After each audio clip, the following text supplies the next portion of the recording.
আপনার পাশে যে অভিনেত্রীকে আমরা দেখতে পাচ্ছি একেবারে নবাগত না, তিনি ইতিমধ্যে 2-3টা সিনেমা করেছেন। আচ্ছা, 8টি সিনেমা করেছেন।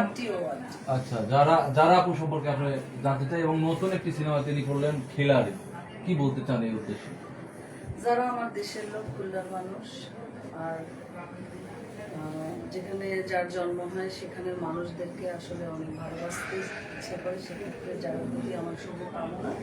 আর যারা খিলাড়ি ছবিটি করছে একটি টানটান উত্তেজনা টাইপের ছবি, কারণ খিলাড়ি এমন একটি ছবি যে খিলাড়িকে জানতে গেলে অডিয়েন্সকে হলে যেতে হবে। কেন হলে যেতে হবে? খিলাড়ি অনেক টাইপের হয়, আসলে কে বেসিক্যালি অরিজিনাল খিলাড়ি এই ছবিতে সেটি জানতে হলে, চোখ রাখতে হলে আপনাকে হলে যেতে হবে, খিলাড়ি টিমের সাথে থাকতে হবে। আপু একটু প্রশ্ন করি, সেটা হলো এই যে মানে দুঃসময় বলা চলে বর্তমান আমাদের দেশের যে পরিস্থিতি, সেই জায়গা থেকে খিলাড়ি এই টাইমে রিলিজ দেয়া, তিনি একজন অভিনেত্রী নায়িকা হিসেবে প্লাস এই সিনেমার প্রডিউসারও তিনি, এই যে একটা দুঃসাহস, যেখানে শাকিব খানের মতো নায়ক সে ইচ্ছারা রিলিজ দেন না, সেই জায়গা থেকে তিনি একটা চ্যালেঞ্জের মোকাবেলা নিয়েছেন, এক কথা বলা চলে। সেই জায়গা থেকে কি বলতে চান আপনি ওনার উদ্দেশ্যে? পুরুষ শাসিত এই সমাজে যেখানে প্রতিনিয়ত নারীরা অ্যাবোজ হচ্ছে, নারীরা ঘর থেকে বেরোতে ভয় পায়, ম্যাক্সিমাম অনেক নারীকেই আমি চিনি যারা অনেক শিক্ষিত, এডুকেটেড, বাট তারা কর্মজীবনে সফল না। সেক্ষেত্রে যারা তার নিজের যে স্বাক্ষর রেখেছে একটা প্রতিবাদী নারী চরিত্রের, কিংবা সে যে ভূমিকাটা রেখেছে, তার বাইটগুলি দেখলে আপনারা দেখবেন যে কতটা একা সে এই একার হাতে হ্যান্ডেল করে ছবিটা সে রিলিজ দিয়েছে। তার প্রতিটা পদক্ষেপে তাকে বাধা দেওয়া হয়েছে, কিংবা সে কারোর কাছ থেকে পজিটিভ কোনো থিঙ্কিং পায়নি, তাকে হেল্প করে নেয়। এক্ষেত্রে যে সে যে সাহসিকতার পরিচয় দিয়েছে, আমি বলি হয়তো হলে এতটুকু সাহসের পরিচয় দিতে পারতাম না।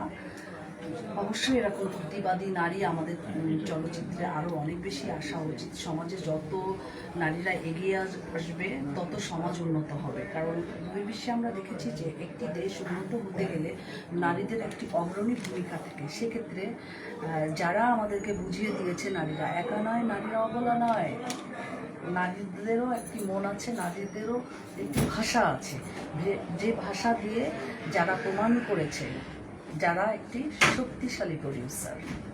যারা আপুর কাছে একটু যুক্ত হই, আপু আপনার কাছে একটু জানবো যে আসলে এই একই প্রশ্ন, যে আপনি এই সময় কিভাবে এই সাহসটুকু নিলেন একটু জানতে চাই। অ্যাকচুয়ালি ফিল্মের প্রতি আমার এতটাই ভালোবাসা, আমার এতটাই টান, আমি নিউ কামার হিসেবে আমি নিজেকে এখনো নতুনই বলবো, শিখছি, প্রতিটা সময় কিন্তু আমরা শিখছি, শেখার কোনো শেষ নেই। সো আমি নিজেকে বলবো আমি এখনো নতুন। সো ওই জায়গা থেকে আমি জানি যে একটা নতুন আর্টিস্ট তার হাজার প্রতিভা থাকলেও সে একটা জায়গাতে গিয়ে তার প্রতিভা দেখাতে তাকে যে কতটুকু স্ট্রাগল করতে হয়, এটা আমি একজন আর্টিস্ট হিসেবে আমি জানি। সো ওই জায়গা থেকে আমি চাচ্ছি যে যারা নতুন আছে তারা সবাই তাদের অ্যাটলিস্ট একটা করে সুযোগ পাক, তারা তাদের প্রতিভা দেখানোর একটা জায়গা থাকে। আমি শর্ট টাইম গেম খেলতে চাচ্ছি। আমি স্টারদের নিয়ে কাজ করে অনেকেই আমাকে বলছে যে আপনি এই সময়ে এসে এরকম, আমি আসলে কারোর সাথে প্রতিযোগিতা করতে চাচ্ছি না। আমি এদের যদি আসি আমার কি হবে, প্রতিযোগিতা হবে। আমার প্রতিযোগিতার কোনো প্রয়োজন নেই। আমি শুধু চাচ্ছি আমি কি বানিয়েছি অ্যাটলিস্ট দর্শকদের কাছে এই জিনিসটা পৌঁছায়। দর্শক দেখে বলুক ভালো হয়নি, দর্শক দেখে বলুক খারাপ হয়েছে, দর্শক দেখে বলুক যেটা বলুক, দর্শকদের যে ওপিনিয়নটা, প্লিজ এই ওপিনিয়নটা আমার পর্যন্ত আসতে দিলাম আপনারা। আমি একা এই পর্যন্ত রান করে এসেছি, হল পর্যন্ত এসে আমাকে আপনারা প্লিজ বাধা দিন। অ্যাটলিস্ট প্রদর্শন করতে দেন, আমাকে প্রদর্শন করতে দেন, দর্শক পর্যন্ত যেতে দেন। দর্শক হলে গিয়ে দেখে যদি আমাকে একটা গালি দেয়, ওই গালিটাই আমি নিব, ওইটাই আমার কমপ্লিমেন্ট, ওইটাই আমি এত কষ্ট করেছি, ওইটাই আমার অ্যাচিভমেন্ট। বাট দর্শক পর্যন্ত আপনারা যে যেতে দিচ্ছেন না, যারা আমাকে থামিয়ে দিচ্ছেন, আমি প্লিজ বলবো আপনারা যারা প্রডিউসার আছেন, যারা আপনারা মাথা আছেন, আপনারা আমার জায়গাতে একটু চিন্তা করবেন ভাইয়া, যে যারা প্রডিউস করেছেন তারা জানেন যে এই জায়গায় আসতে কি প্রয়োজন হয়। সো আমি একা একটা মেয়ে মানুষ এখানে এসে আমি যে হল পর্যন্ত নিয়েছি, 15টা হলে যে আমার মুভি, এটাই কিন্তু অনেক। একদিন হলেও আমার মুভিটা চলতেছে। সো চলার পর যখন হল মালিকেরা নিজেরাই ভালো বলতেছে, হল মালিকেরা বলতেছে যে এত ভালো একটা মুভি আসলেই ভালো হয়েছে।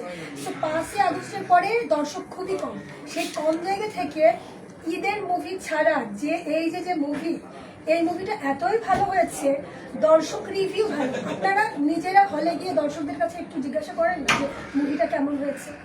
আমি আমার বক্তব্য দিচ্ছি না, হল মালিকদের বক্তব্য দিচ্ছি। তাহলে আমি যেটা বানিয়েছি মোটামুটি দেখার মতো, আপনারা প্লিজ দর্শকদের একটু দেখতে দেন। প্রতিটা জেলায় আমি রিকোয়েস্ট করবো, প্রতিটা জেলায় আমার মুভিটা যেন একদিন হলেও চলে, এই সুযোগটা যেন আমাকে করে দেওয়া হয়। আমি 1 টাকাও চাচ্ছি না, আমি জানি যে আমি এই টাকাটা নদীতে ফেলছি, আমার কাছে কিচ্ছু আসার দরকার নেই, কিছু আসবে না, আমি ফ্রিতে সব হলে চালাবো। শুধু দর্শকরা আমার মুভিটা দেখুন, দেখে আমাকে ওপিনিয়ন দিক, নতুন আর্টিস্ট হিসেবে নতুনদের নিয়ে কাজ করা যাবে কিনা, নেক্সট টাইমে আমি কাজ করতে পারবো কিনা, আমাকে এই সুযোগটা প্লিজ করে দেন। আমি আর কিচ্ছু চাই না। আমি দর্শকদের উদ্দেশ্যে বলবো যে এই যে যারার আকুল আবেদন দর্শকদের প্রতি, এই আবেদন তারা শুনবে ইনশাআল্লাহ। তুমি বিশ্বাস রাখো, তোমার এই আকুলতা তাদের কান অবধি পৌঁছে যাবে।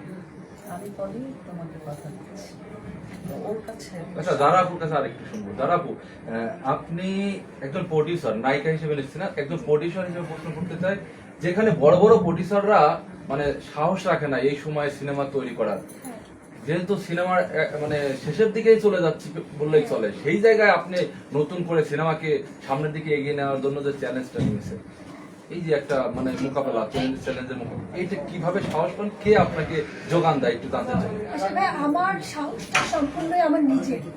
আমার আম্মু সবসময় বলতো যে নিজের বাহুর বল সব থেকে বড় বল। যে নিজের ভিতর থেকে শক্ত না, তার পিছনে যদি 100 লোকও থাকে সে কখনো কিছু করতে পারবে না।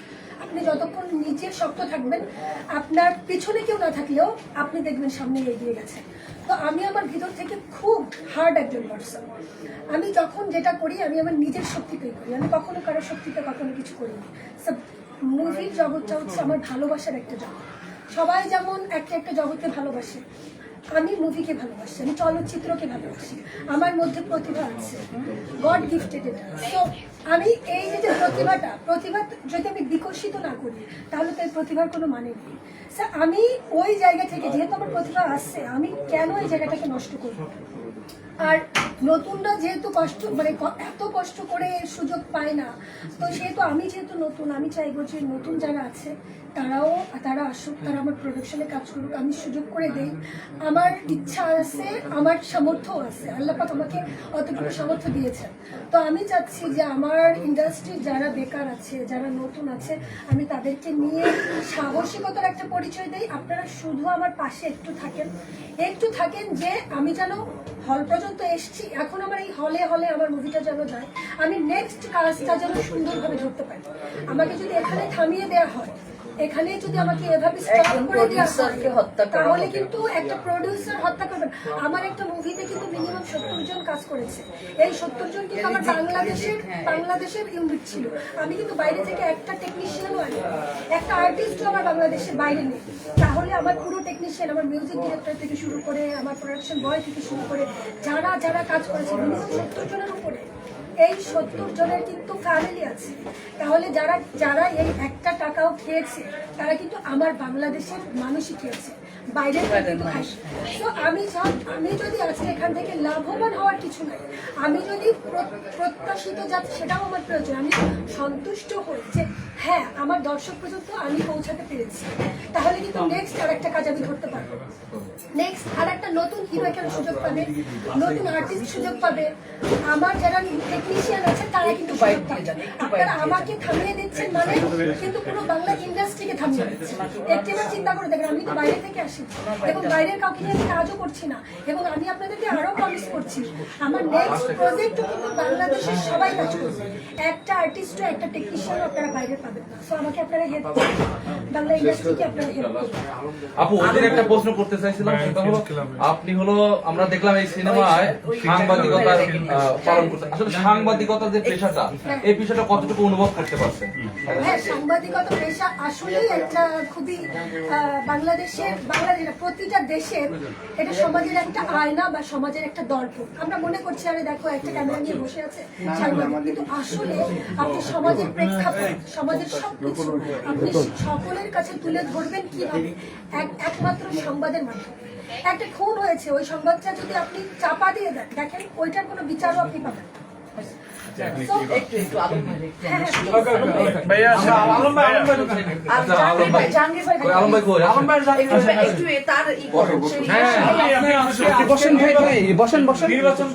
আলম ভাই তো বড় আচ্ছা, আলম ভাইকে কি লাগবে?